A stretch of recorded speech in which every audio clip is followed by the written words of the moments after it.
ادامه گفتارهای رادیوی فرهنگ.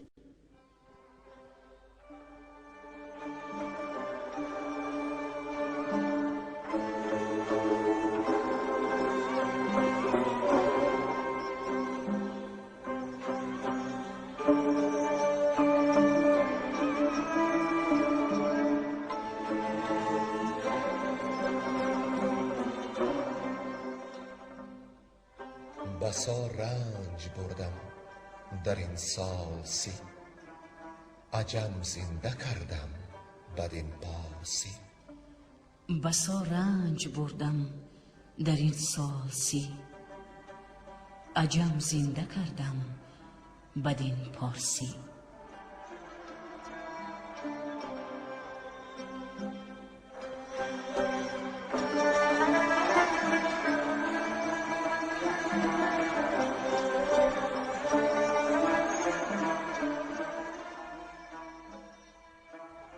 محفل ادبی به استقبال جشن هزاره شاهنامه بیزوال ابوالقاسم فردوسی.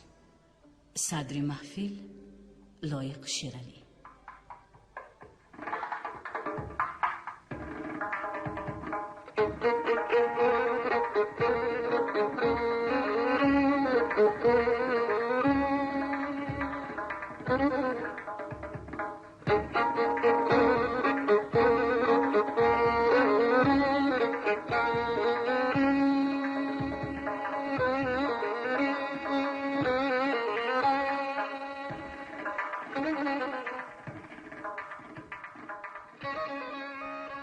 علاقمندان محفل شاهنامه خوانی آگاهند که ما در گفتار پیشین به جای رسیدیم که افراسیاب به جنگ سیاوش آمد. از این کار افراسیاب سیاوش 3 روز بگریست. شب 4 اندر کنار فرنگیس خواب مدهشی دید که یک کوه آتش سیاوخشگرد را برافروخت. فرنگیس از این خواب فال نیکو گرفت، اما خبر آمد که افراسیاب با سپاه گران به راه افتاده. سیاوش فرنگیس را گفت که خوابش راست برآمد و زندگیش همکنون سر آمد. چون فرنگیس 5 ماه آبستنی بود، سیاوش خواهش کرد که چون کودک به دنیا آید کیخسروش نام گذارد، زیرا سیاوش چشم آن دارد که پسرش کیخسرو زمانه را به جوش خواهد آورد. فرنگیس سر اسب سیاوش را به بر گرفت و پدرود گفت. چون افراسیاب وارد میدان جنگ شد، سیاوش از جنگ روی تابید و از افراسیاب سؤال کرد که چرا او را بیگناه کشته نیست.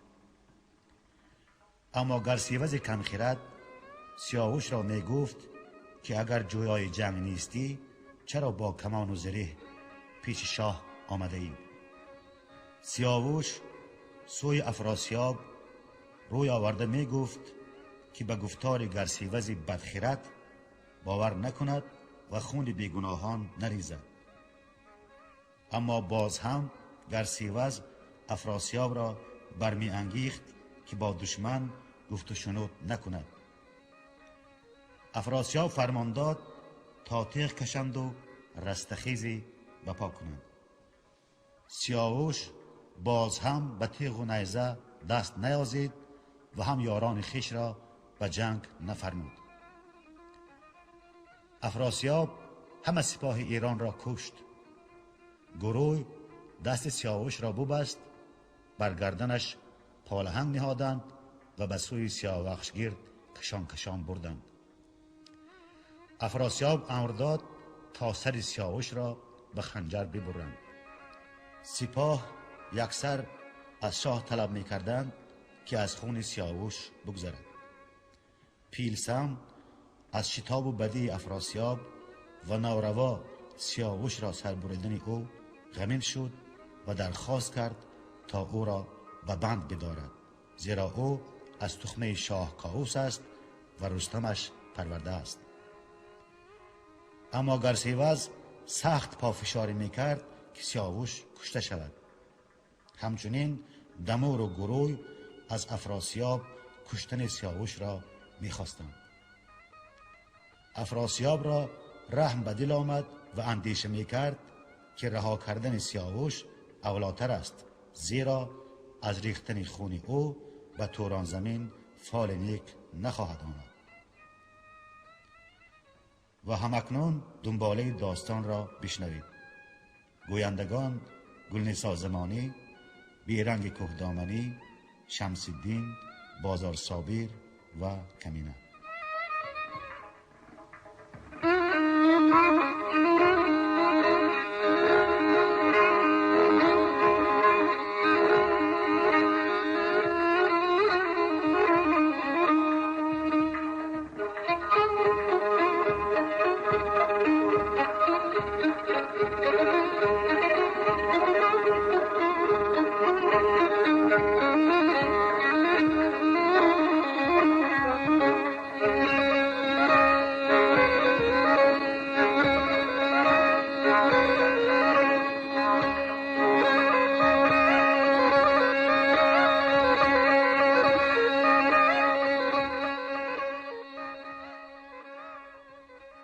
زاری کردن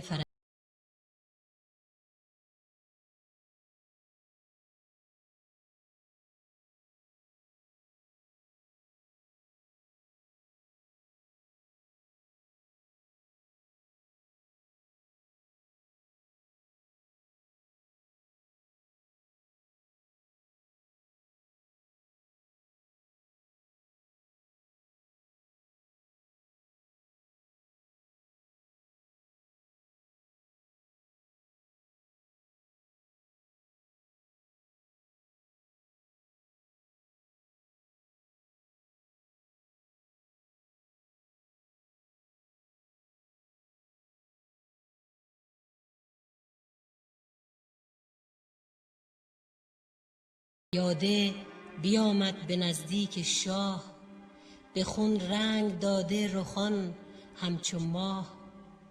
به پیش پدر شد پر از ترس و باک، خروشان به سربر همی ریخت خاک.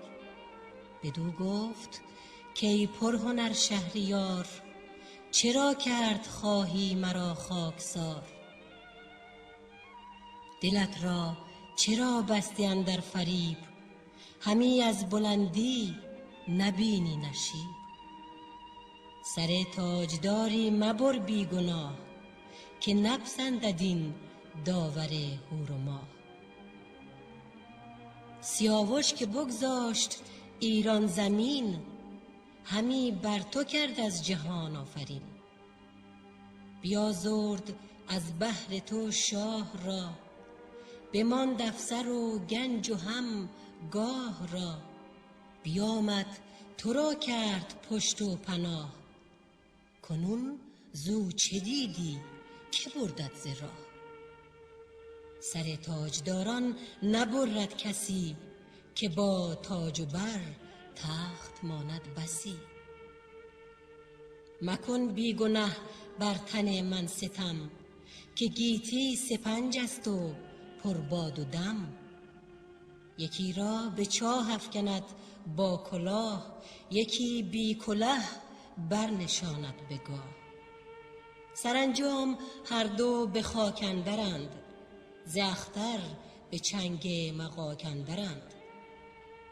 به گفتار گرسیوز بدگمان، درفشی مکن خویشتن در جهان. که تا زنده ای بر تو نفرین بود، چو مردی همان دوزخ آیین بود. شنیدی کجا ز آفریدون گرد، ستمکار ضحاک تازی چه برد؟ همان از منوچهر شاه بزرگ، چه آمد به سلم و به تور سترگ. کنون زنده برگاه کاووس شاه، چو دستان و چون رستم کینه خواه. چو گودرز که از گرز او روز جنگ، بدرد دل شیر و چرم پلنگ. چو بهرام و چون زنگه شاوران که نندیشد از گرز کنداوران. همان گیو گودرز کو روز کین به جنبش درآید ز سهمش زمین. همان طوس و گستهم و گرگین شیر چو خراد برزین گرد دلیر. چو رهام و چون اشکش تیز چنگ چو شیدوش گرد آن دلاور نهنگ. درختی نشانی همی بر زمین کجا برگ خون آورد بار کین. به سوگ سیاوش همی جوشد آب کند چرخ نفرین بر افراسیاب.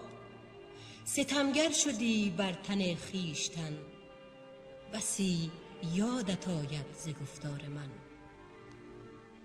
نه اندر شکاری که گور افکنی دگر آهوان را به شور افکنی. همی شهریاری ربایی ز گاه که نفرین کند بر تو خورشید و ماه. مده شهر توران به خیره به باد نباید که پند من آید یاد. بگفت این و روی سیاوش بدید دو رخ را بکند و فغان برکشید که شاها دلیرا گوا سرورا سرافراز شیرا و کنداورا. به ایران بر و بوم بگذاشتی سپهدار را باب پنداشتی. کنون دست بسته پیاده کشان کجا افسر و گاه گردن کشان. کجا آن همه عهد و سوگند شاه که لرزنده شد مهر و کیوان و ماه. کجا شاه کاووس و گردن کشان که بینند این دم تو را زین نشان. کجا گیو و طوس و کجا پیلتن فرامرز و دستان و آن انجمن. از این بد به ایران رسد آگهی برآشوبد آن روزگار بهی. ز گرسیوز آمد تو را بد به روی که نفرین بر او با دمور و گروی. هر آن کس که یازد به بد بر تو دست بریده سرش باد و افکنده پست.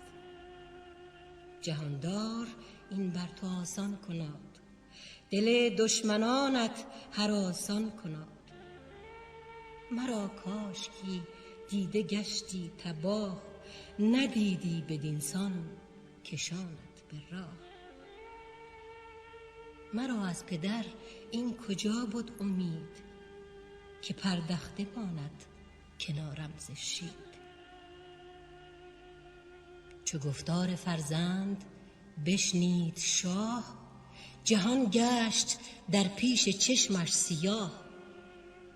دل شاه توران بر او بر بسوخت همی خیره چشم خرد را بدوخت.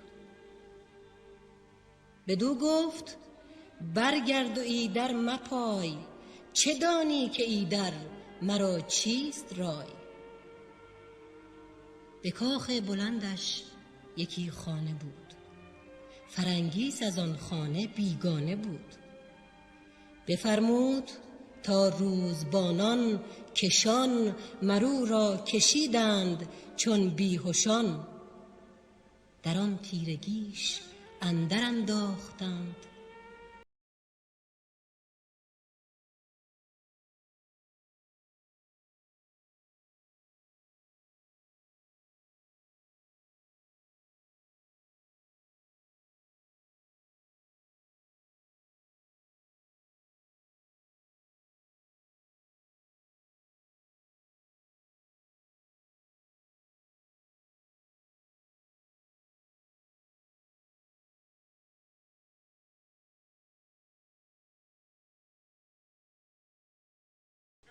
کشته شدن سیاوش به دست گروی.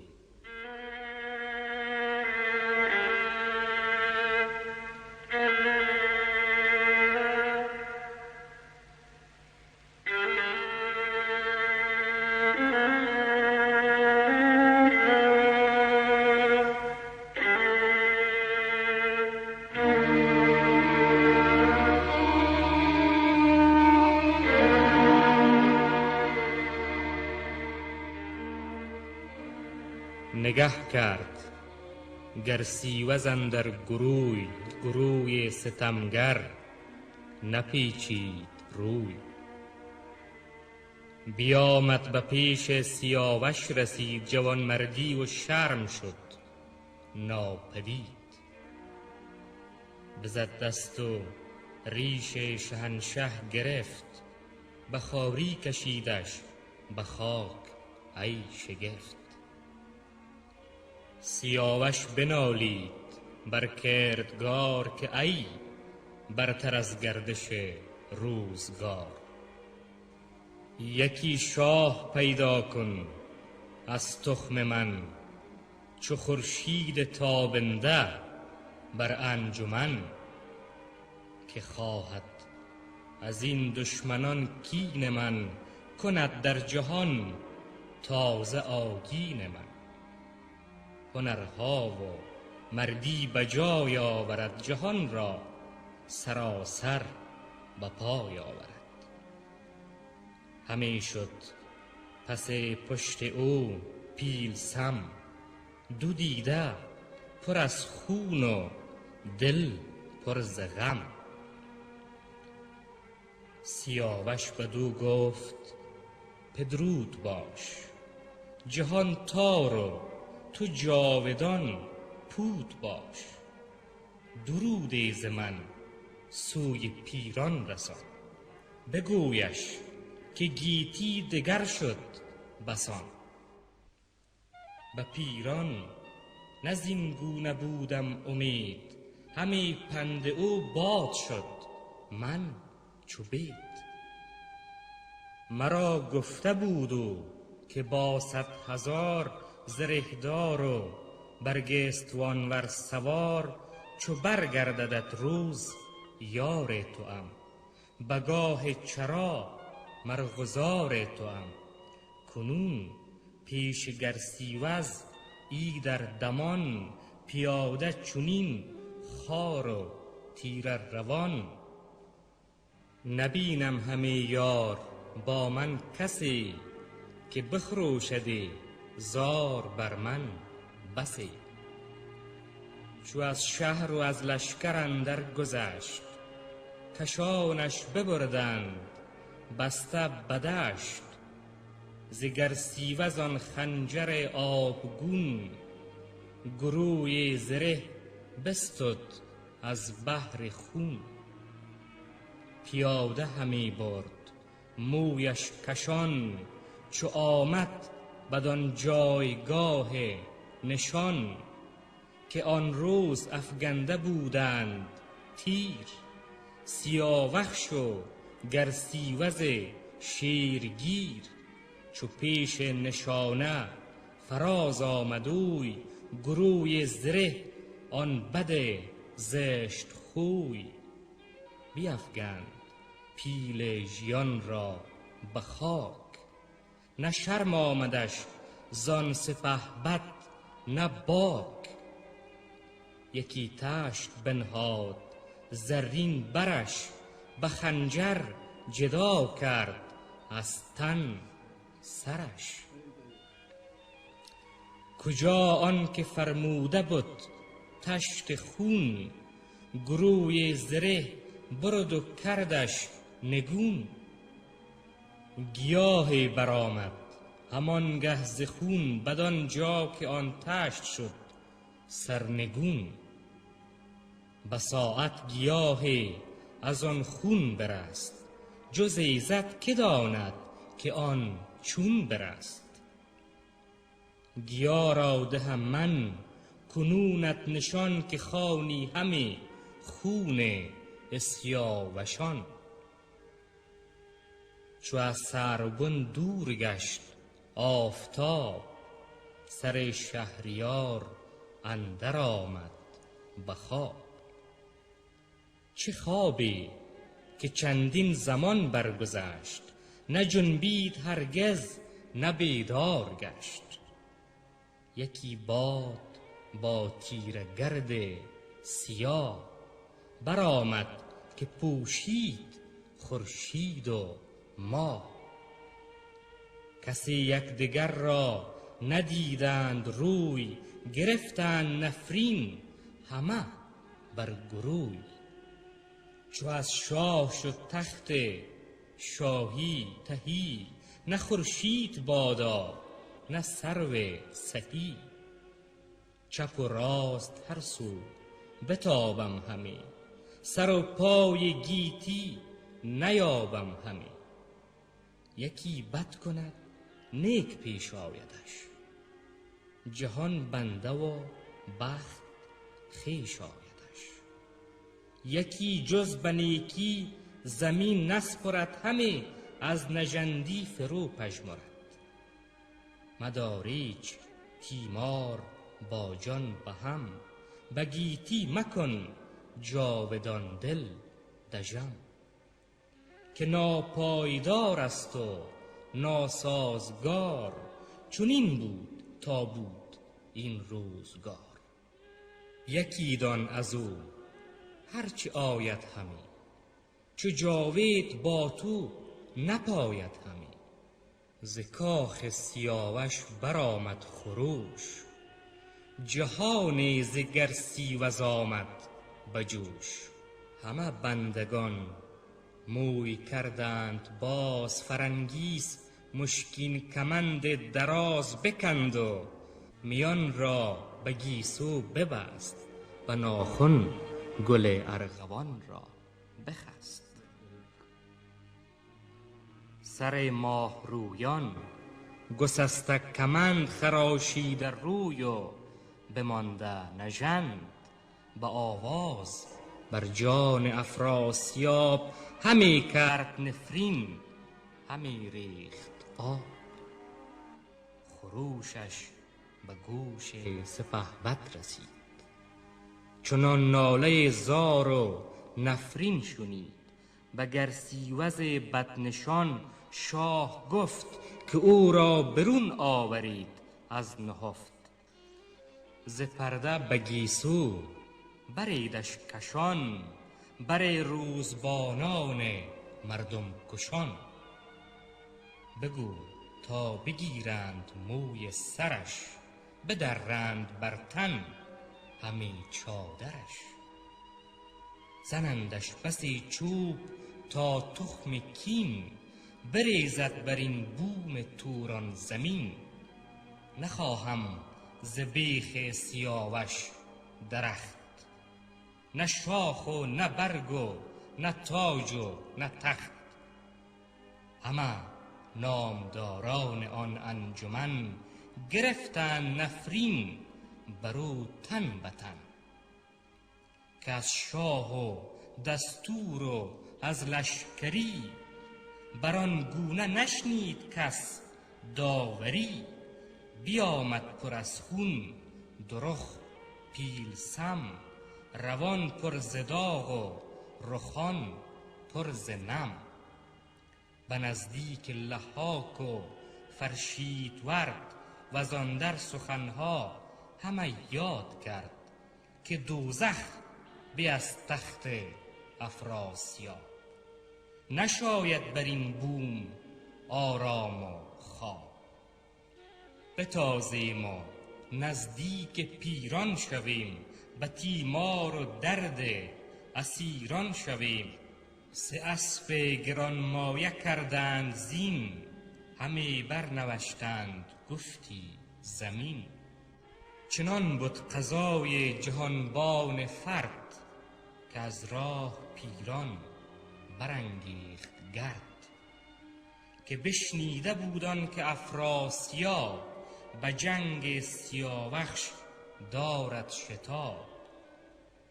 برانده است با خیل و پیل و حشم، همی تاخت پر غم چو شیر دژم. بدان تا رسد او بر شهریار، بدان تا بگرداند این روزگار. به پیران رسیدند هر سه سوار، رخان پر ز خون و روان پر ز خار. بگفتند کای پهلوان سپاه، ز شاه و برادرش نیکی مخواه. برو برشمردند یکسر سخن که بخت از بدیها چه افگند بن. یکی زاری رفت کاندر جهان نبیند کسی از کهان و مهان. سیاوخش را دست بسته چو سنگ فگنده به گردنش بر پالهنگ. پیاده همی تاخت او را گروی سرش پر ز خاک و پر از آب روی. تن پیلوارش بران خاک گرم فگندند و شستند از دیده شرم. یکی تشت بنهاد پیشش گروی بپیچید چون گوسفندانش روی. برید آن سر تاج دارش ز تن فگندش چو سرو سهی در چمن. همه شهر پر زاری و ناله گشت به چشم اندرون آب چون ژاله گشت. ستمکار چوپان به دشت کلو همانا نبرد بدانسان گلو. چنان کو سر شاه ایران برید کسی آن ندید و نه هرگز شنید. چو پیران به گفتار بنهاد گوش ز تخت اندر افتاد و زو رفت هوش. همه جامه ها بر برش کرد چاک همی کند موی و همی ریخت خاک. همی رفت از دیدش آب زرد به سوگ سیاوش بسی ناله کرد. همی گفت زاری سزاوار تاج که چون تو نبیند دگر تخت عاج. بدو پیلسم گفت بشتاب زود که دردی بر این درد خواهد فزود.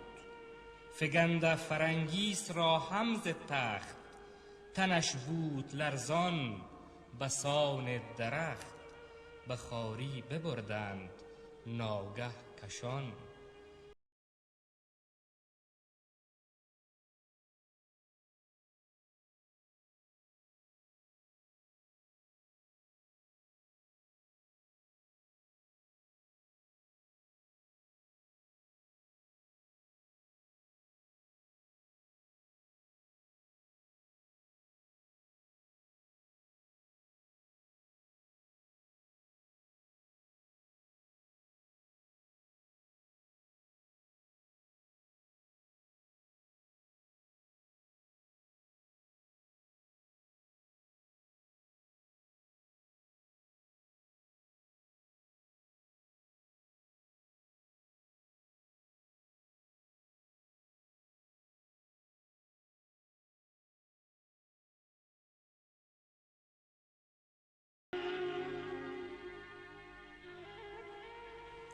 رهانیدن پیران فرنگیس را.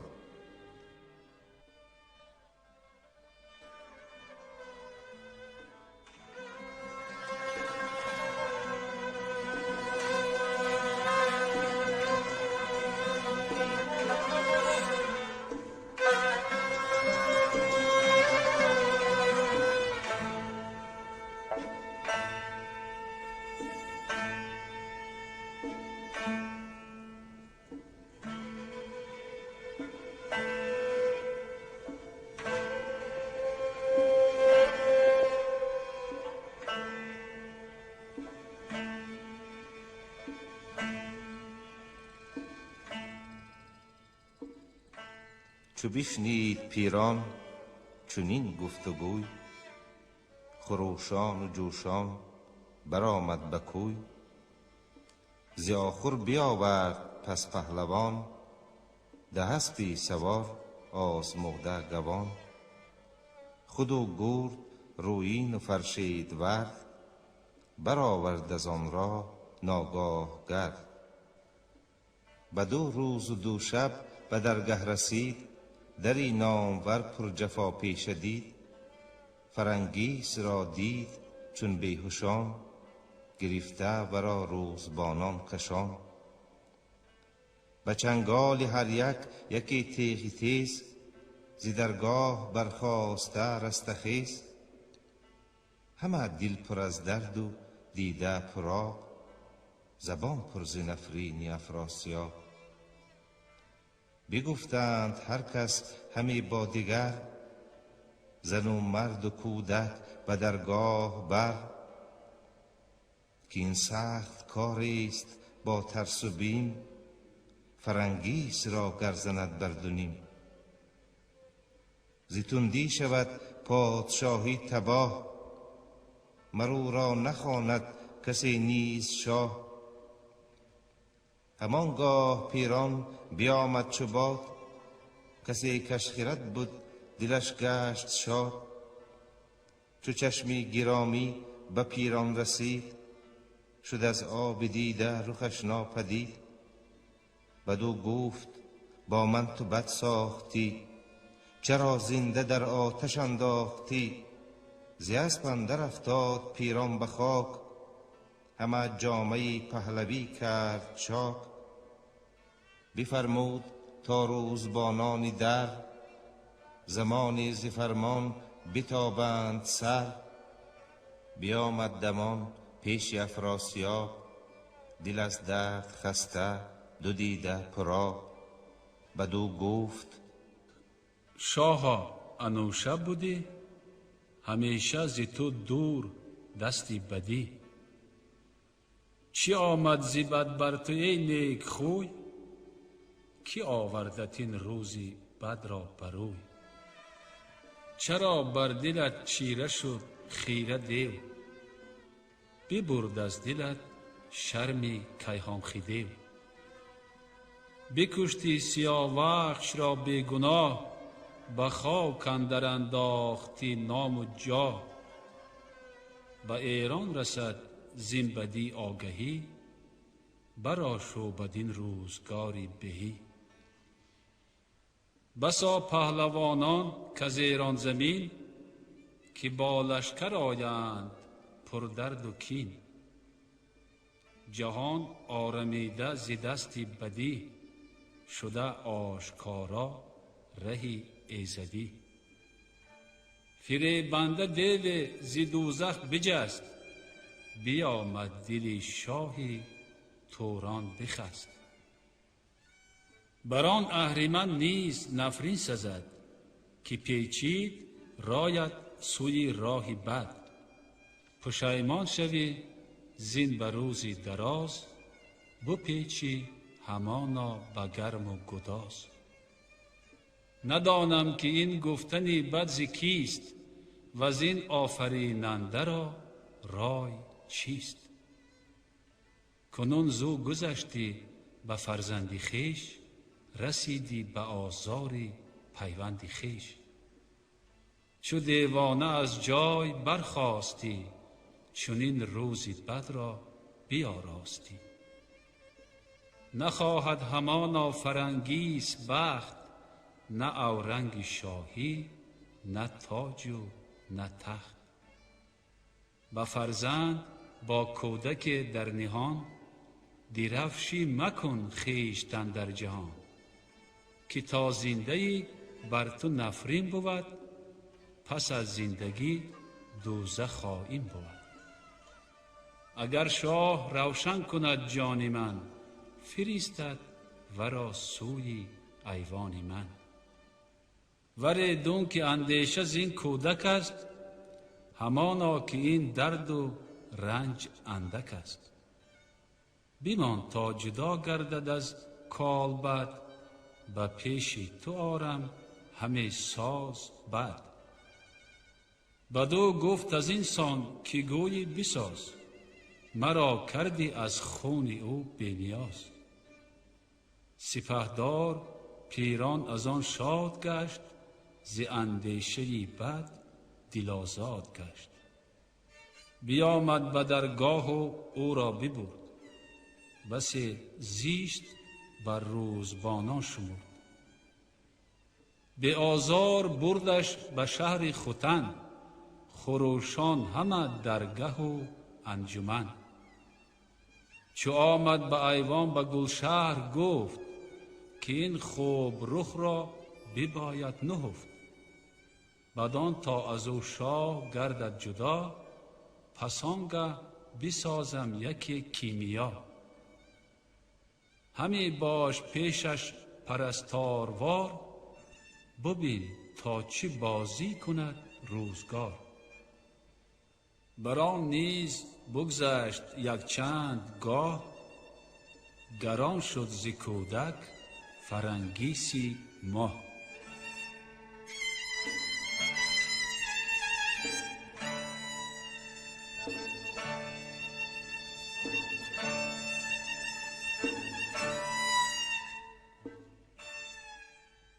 اندرزادن کیخسرو.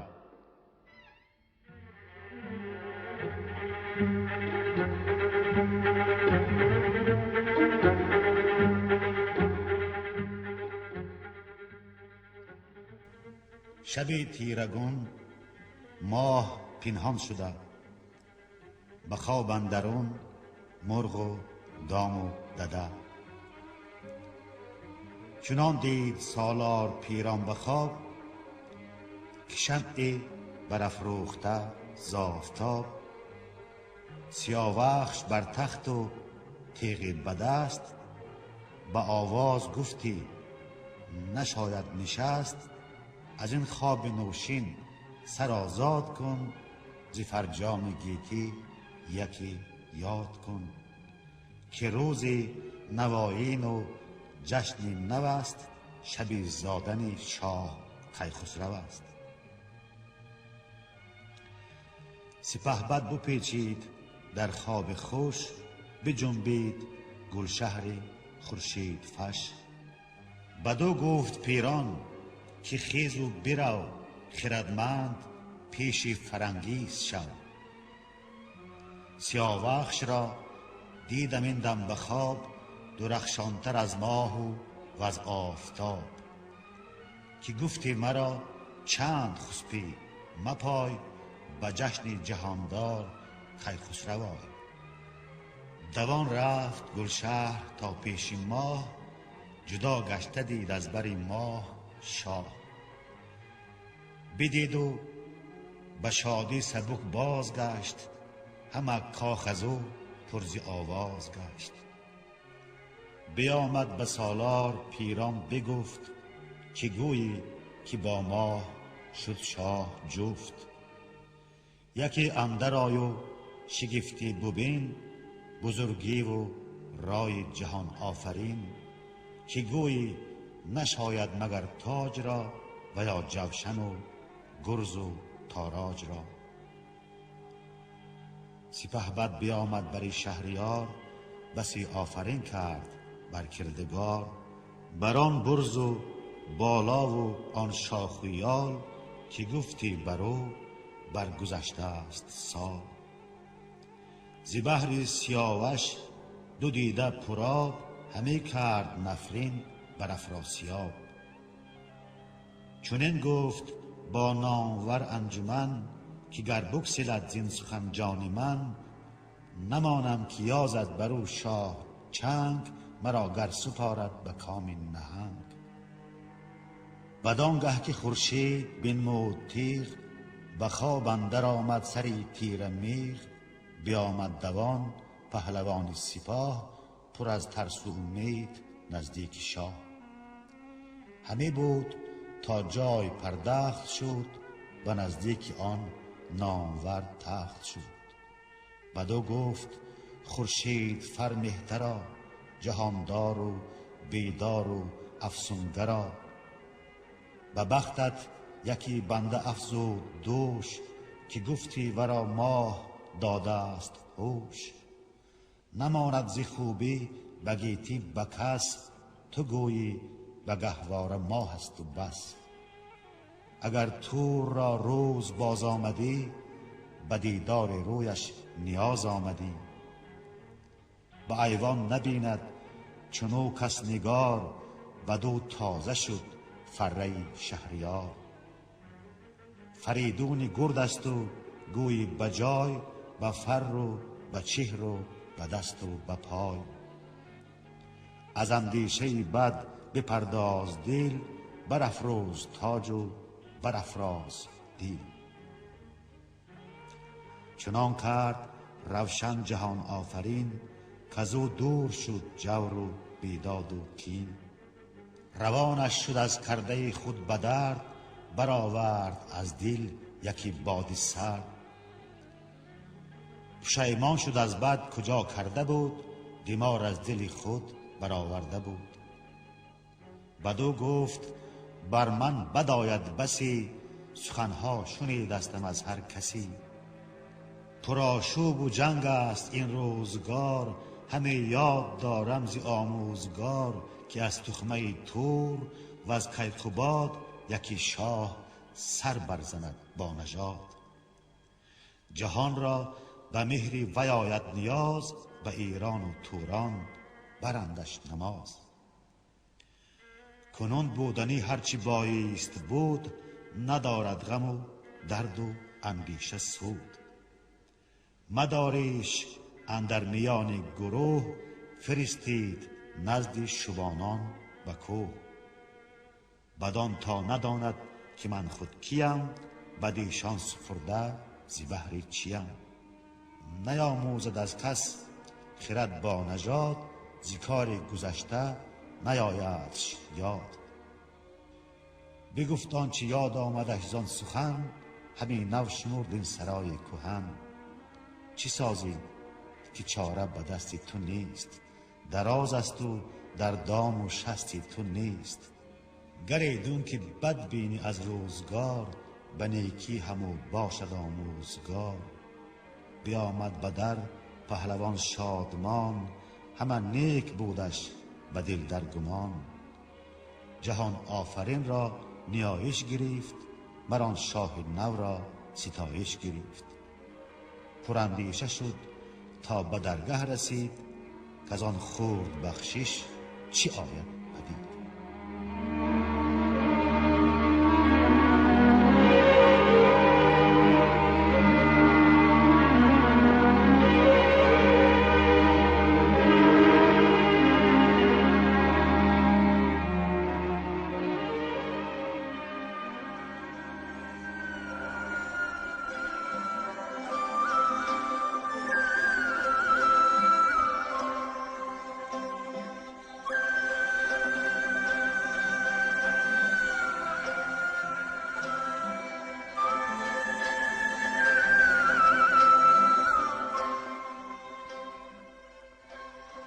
شما محفل ادبی را به استقبال جشن هزاره شاهنامه ابوالقاسم فردوسی شنیدید.